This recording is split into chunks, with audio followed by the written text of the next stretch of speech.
దేవుని వాక్యంలో నుండి ఆయన చూపించే కృపను గురించి ఒకసారి మనం ధ్యానం చేసుకుందాం. దేవుని దగ్గరున్న అనేకమైన విలువైన వాటిలో ఒక శ్రేష్టమైన ఆశీర్వాదం ఏంటంటే ఇట్ ఇస్ గ్రేస్. దేవుని దగ్గర సమృద్ధిగా దొరికేది కృప. దేవుడు ఎప్పుడు ఆయన దగ్గరకు వచ్చిన వారికి ఇవ్వాలి అనుకునేది ఆయన కృప. ఆయన దగ్గర ఎప్పుడు అందుబాటులో అవైలబుల్గా రెడీగా ఉండేది ఆయన కృప. ఈ రాత్రికాల సమయంలో కూడా దేవుని యొక్క కృపను గురించి కొన్ని ప్రాముఖ్యమైన విషయాలు మనం ధ్యానం చేసుకొని ఆ కృపను మనం పొందుకొని ఆ కృప మీద మనం ఆధారపడి ప్రస్తుతం మనం ఏ పరిస్థితిలో ఉన్నామో వాటి నుండి విడుదల పొందడానికి దేవుడు మనకి సహాయము చేయనుగాక. ఇక్కడ 55వ అధ్యాయము యెషయా గ్రంథంలో మనం చదివిన వాగ్దానము, దావీదుకు చూపిన శాశ్వత కృపను మీకు చూపుదును. ఇటర్నల్ గ్రేస్ అనే మాట, శాశ్వత కృప.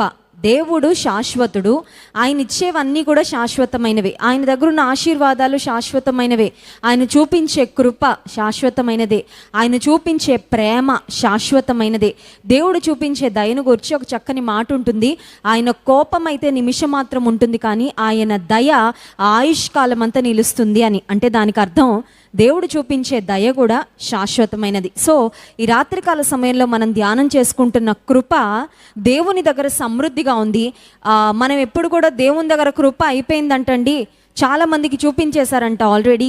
నా జీవితంలో కూడా చాలా కృప నేను ఆల్రెడీ యూస్ చేసేసుకున్నాను, ఇక నేను యూస్ చేసుకోవడానికి, అడగడానికి, పొందుకోవడానికి దేవుని కృప లేదు. దేవుని కృప నేను లిమిట్ క్రాస్ చేశాను, ఇక నాకు అంతకంటే ఎక్కువగా దేవుని కృప దొరకదు అని మనం ఎవ్వరం బాధపడాల్సిన, విచారపడవలసిన అవసరము లేదు. కారణం ఏంటంటే దేవుని దగ్గర శాశ్వత కృప ఉంది. అంత మాత్రమే కాదు, దేవుని వద్ద సమృద్ధి అయిన కృప ఉంది. నిజానికి పాపంలో బ్రతుకుతున్న మనము ఎలా రక్షింపబడ్డామో అని ఆలోచన చేస్తే రక్షణ కార్యంలో 2 విషయాలు ఉన్నాయండి. చూడండి, ఒక పాపిని దేవుడు రక్షించాలి అని దేవుడు ఎప్పుడు అనుకుంటాడు. ఎందుకంటే పాపులను రక్షించుటకే మనుష్య కుమారుడు ఈ లోకంలోనికి వచ్చెను అనే మాట వాక్యంలో చూస్తున్నాం. God wants to save every single human being, every single person on this planet. ఈ ప్రపంచంలో పుట్టిన ప్రతి ఒక్కరిని రక్షించాలని దేవుని ఉద్దేశం. కానీ రక్షణలో మన వంతు మనం చేయాలి, దేవుడు చేసేది దేవుడు చేస్తాడు. So there is man's part and there is also God's part. So రక్షణ పొందాలంటే మనం ఏం చేయాలి అంటే మనము దేవుని మీద విశ్వాసము ఉంచాలి. We have to put our faith on God, we have to put our trust on God. దేవుని యందు విశ్వాసం ఉంచాలి. ఈ లోకంలో చాలామంది ఉన్నారు, కానీ వాళ్ళకి దేవుడు అంటే నమ్మకం లేదు. యేసుక్రీస్తు ప్రభు మీద వారు నమ్మిక ఉంచడం లేదు. యేసుక్రీస్తు ప్రభు వారు వారి కొరకు సిలువలో మరణించారని, యేసు ప్రభు రక్తం ద్వారా వారు కడగబడతారు అనే విశ్వాసం చాలామందికి లేదు. అందుచేత దేవుని రక్షణ అందుబాటులో ఉన్న దేవుని రక్షణ మాత్రం వారు అందిపుచ్చుకోలేకపోతున్నారు. They are not able to receive that salvation. దేవుడిచ్చే రక్షణ వారు పొందుకోలేకపోతున్నారు. కారణం ఏంటంటే వారికి దేవుని యందు విశ్వాసము లేకపోవడం ద్వారా. అయితే ఎఫెసీ పత్రికలో మనం చూసినట్లయితే 2వ అధ్యాయము 8వ వచనంలో ఒక శ్రేష్టమైన మాట, మనందరికీ చాలా సుపరిచితమైన వాక్యం ఇది. ఎఫెసీ పత్రిక 2వ అధ్యాయము 8వ వచనం, మీరు విశ్వాసము ద్వారా కృపచేతనే రక్షింపబడి ఉన్నారు, ఇది మీ వలన కలిగినది కాదు, దేవుని వరమే. ఇక్కడ 2 విషయాలు ఉన్నాయండి. There is man's part, there is God's part అని చెప్పాను కదా. మనుషులంగా మనం ఏం చేయాలి అంటే దేవుని యందు విశ్వాసం ఉంచాలి. అప్పుడు దేవుడు ఏం చేస్తాడంటే తన కృపను బట్టి, not that we deserve to be saved, not that we deserve salvation, దేవుడిచ్చే రక్షణ పొందడానికి మనం అర్హులమని కాదు, కానీ ఆయన కృప ద్వారా అర్హత లేని వారికి కూడా దేవుడు తన కృప ద్వారా రక్షణనిస్తాడంట. అందుచేత రక్షణ అనేది ఇది మీ వలన కలిగినది కాదు, మీరు చేసే పుణ్యకార్యాలు, దాన ధర్మాలు, మనం చేసే ఏ క్రియ వలన కాదు, కానీ దేవుని యొక్క కృప ద్వారా మనము రక్షింపబడ్డాం. సో విశ్వాస జీవితంలో ఆర్ జర్నీ విత్ గాడ్, దేవునితో మన ప్రయాణమే కృపతో ప్రారంభమైంది. ఒక్కసారి ఆలోచించేయండి. ఆర్ స్పిరిచువల్ జర్నీ, రక్షణ పొందిన ఆ రోజు, ఒకవేళ అది మనం ఏ వయసులో ఉన్నా, ఏ పరిస్థితుల్లో ఉన్నా, ఏ స్థితిగతుల్లో ఉన్నా, ఏ రోజైతే మనం రక్షణ పొందామో ఆ రోజు మన విశ్వాస ప్రయాణాన్ని మనం ప్రారంభించాం. చూడండి, కొంతమందికి యేసుక్రీస్తు ప్రభును గురించి 60 సంవత్సరాల వయసులో ఎవరి ద్వారానో తెలుసుకుంటారు. Maybe a neighbour, maybe a family member, maybe a distant relative. So ఎవరో ఒకరి ద్వారా యేసు ప్రభుని గురించి తెలుసుకొని 60 సంవత్సరాల వయసులో, అంటే ఒక రకంగా చెప్పాలంటే సీనియర్ సిటిజన్స్ అయిన తర్వాత బహుశా అప్పుడు రక్షణ పొందితే వాళ్ళు ఆధ్యాత్మికంగా పుట్టింది ఎప్పుడంటే 60 సంవత్సరాల వయసులో. సో ఫిజికల్గా they are 60 years old, but స్పిరిచువల్గా రక్షణ అప్పుడే పొందారు కాబట్టి స్పిరిచువల్గా ఒక బేబీ అని చెప్పుకోవాలి. ఆధ్యాత్మికంగా ఒక చంటి బిడ్డలాగా, ఒక శిశువులాగా వారు ఉన్నట్లు అనమాట. సో విశ్వాస జీవితంలో మనము రక్షణ పొందిన తర్వాత కృప, దేవుని కృపను మనం అనుభవించటము స్టార్ట్ చేస్తామన్నమాట. We start experiencing God's grace from the time we are saved. రక్షణ పొందిందే దేవుని కృప ద్వారా. సో ఈ కృప అనే ప్రయాణం, దేవుని కృపను పొందుకోవడం అనే ప్రయాణం మన జీవితంలో మనం బ్రతికున్నంత కాలము ఇట్ ఈస్ ఇటర్నల్ గ్రేస్ అనే మాట చూసాం కదా. సో కృప అనేది ఏదో రక్షణ పొందినప్పుడు మాత్రమే మనం పొందుకునేది కాదు, కానీ దేవుడు మనకు ప్రతి సమయంలో, ప్రతి సందర్భంలో ఆయన కృపను అందిస్తూ ఉంటాడంట. సో దేవుడు ప్రతి సమయంలో మనకు తన కృపను అందజేస్తూ ఉంటాడు. 145వ కీర్తన 8వ వచనంలో దేవుని గురించి ఒక చక్కని మాట, ఆయన యొక్క స్వభావము, ఆయన యొక్క లక్షణాలు ఏంటి అని మనం ఆలోచిస్తే 145వ కీర్తన 8వ వచనం, యెహోవా దయాదాక్షిణ్యములు గలవాడు, ఆయన దీర్ఘశాంతుడు, కృపాతిశయము గలవాడు. దేవుడు కృపాతిశయము గలవాడు. ఇంగ్లీష్ బైబిల్లో ఉంటుంది ద లార్డ్ ఇస్ గ్రేషియస్, అంటే కృప అనేది ఆయన దగ్గర సమృద్ధిగా ఉంది. దేవుడు కృప కలిగినవాడు. యోహాను సువార్త 1వ అధ్యాయము 17వ వచనంలో కూడా కృపను గురించిన మరొక ప్రాముఖ్యమైన వాక్య భాగాన్ని మనం చూద్దాం. యోహాను సువార్త 1వ అధ్యాయము 17వ వచనం, ధర్మశాస్త్రము మోషే ద్వారా అనుగ్రహింపబడెను, కృపయు సత్యమును యేసుక్రీస్తు ద్వారా కలిగెను. సో కృప నేను పొందుకోవాలంటే ఎక్కడికి వెళ్ళాలి? Where should I go? Where is grace available?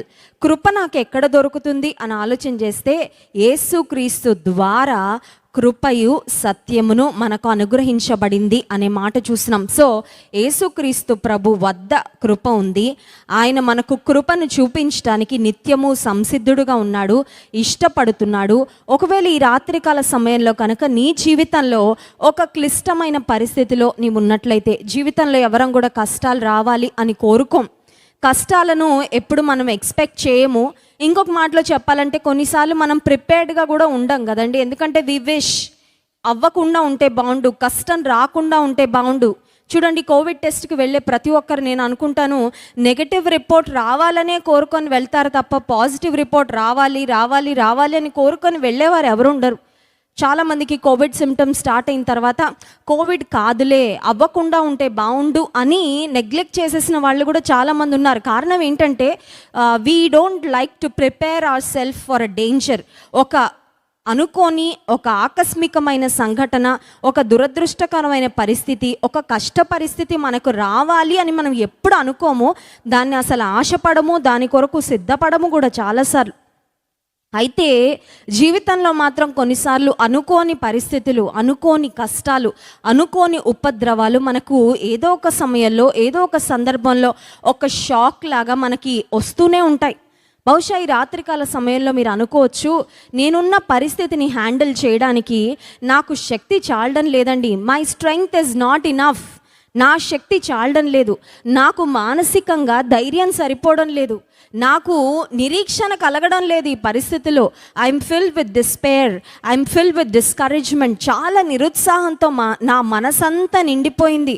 నిజానికి ఆహారం ఏదో తినాలని తింటున్నాను కానీ చాలా నిరాశకరమైన పరిస్థితుల్లో నేను ఉన్నాను అని మీరు అన్నట్లయితే, అపోస్తలుడైన పౌలు కూడా దేవుని కొరకు గొప్ప సువార్త చేసిన దైవజనుడు.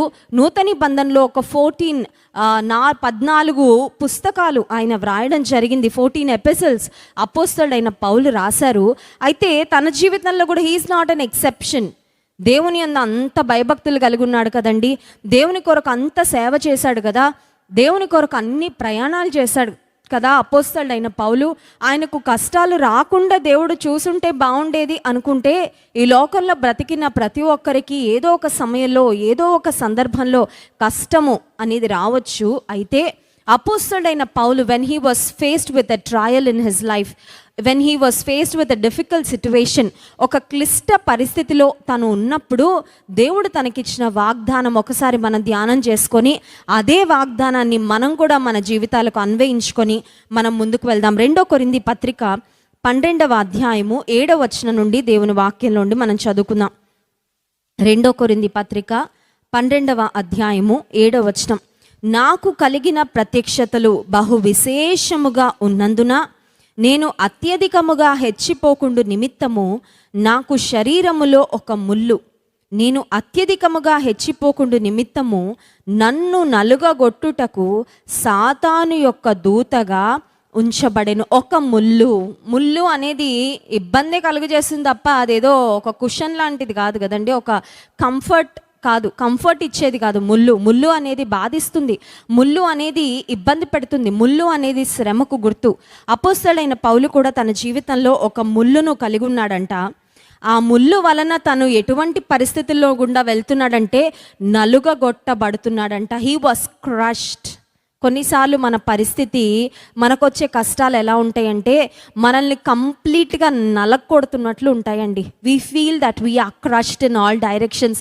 అన్ని వైపుల నుండి నలుగొట్టబడుతున్నట్లు, అమ్మో ఇంతగా నలిగిపోతున్నానా, ఇక నాకు శక్తి లేదు, నాకు బలం లేదు, నేను ఈ పరిస్థితిని హ్యాండిల్ చేయలేను అని మనకు అనిపించవచ్చు.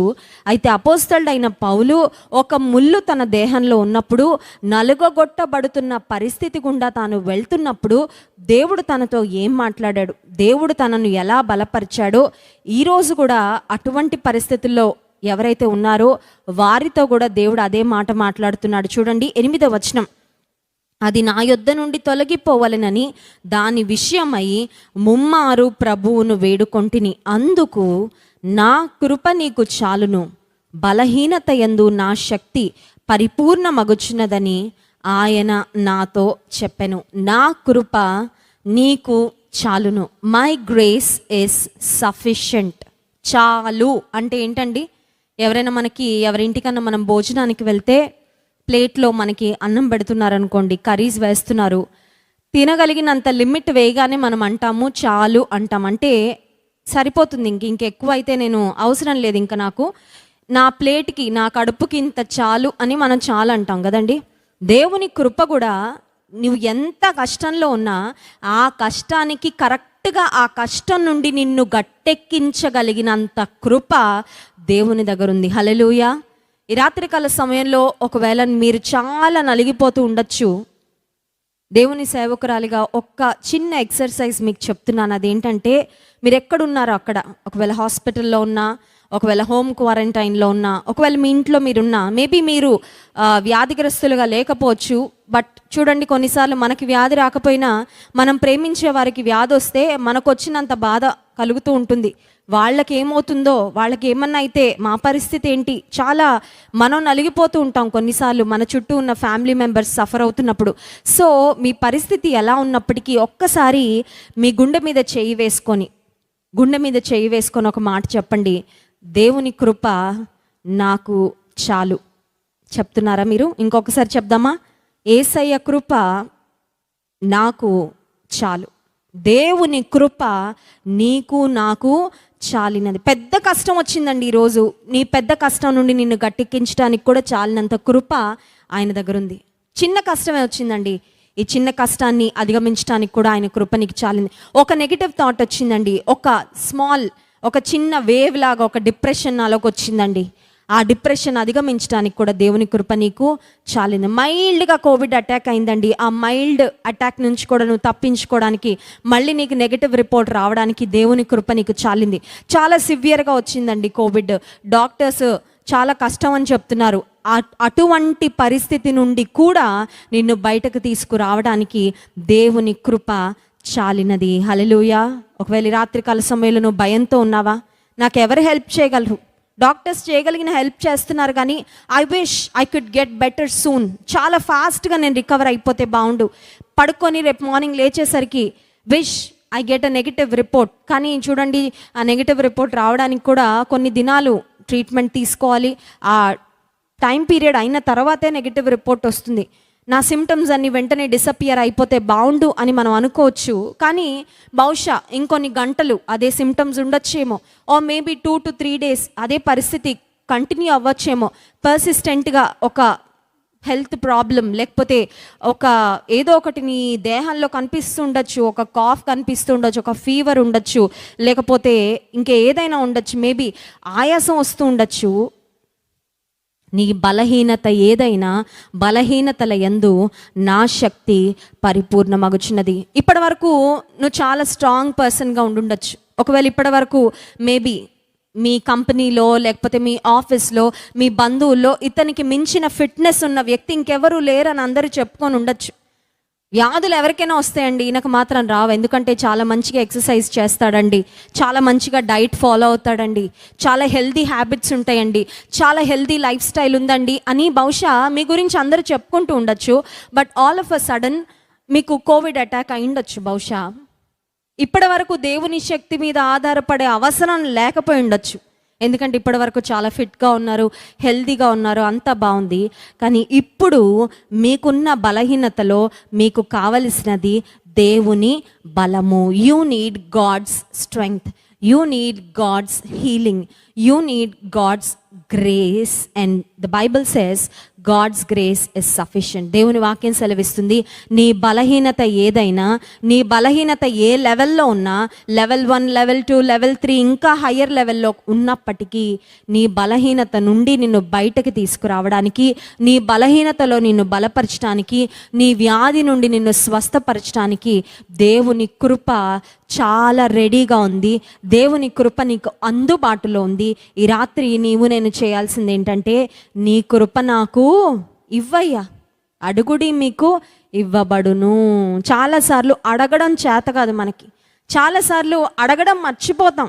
డాక్టర్ దగ్గరికి వెళ్ళి ప్రిస్క్రిప్షన్ ఇవ్వండి అని డాక్టర్ని అడగక్కర్లేదు కదండి, వెళ్తే రాసిచ్చేస్తాడు. కొన్నిసార్లు దేవుని మందిరానికి వచ్చి కూడా ఏమీ అడగకుండా వెళ్ళిపోయే వాళ్ళు చాలామంది ఉంటారు.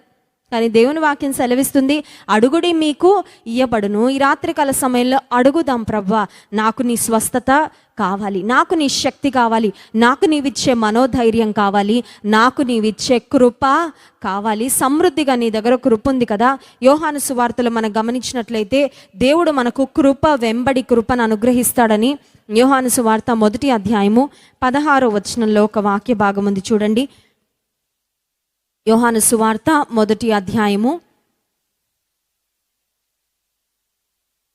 యోహాను సువార్త 1వ అధ్యాయం 16వ వచనం, ఆయన పరిపూర్ణతలో నుండి మనమందరము కృప వెంబడి కృపను పొందితిమి. ప్రతి దినము కృపిస్తాడంట. హల్లెలూయా.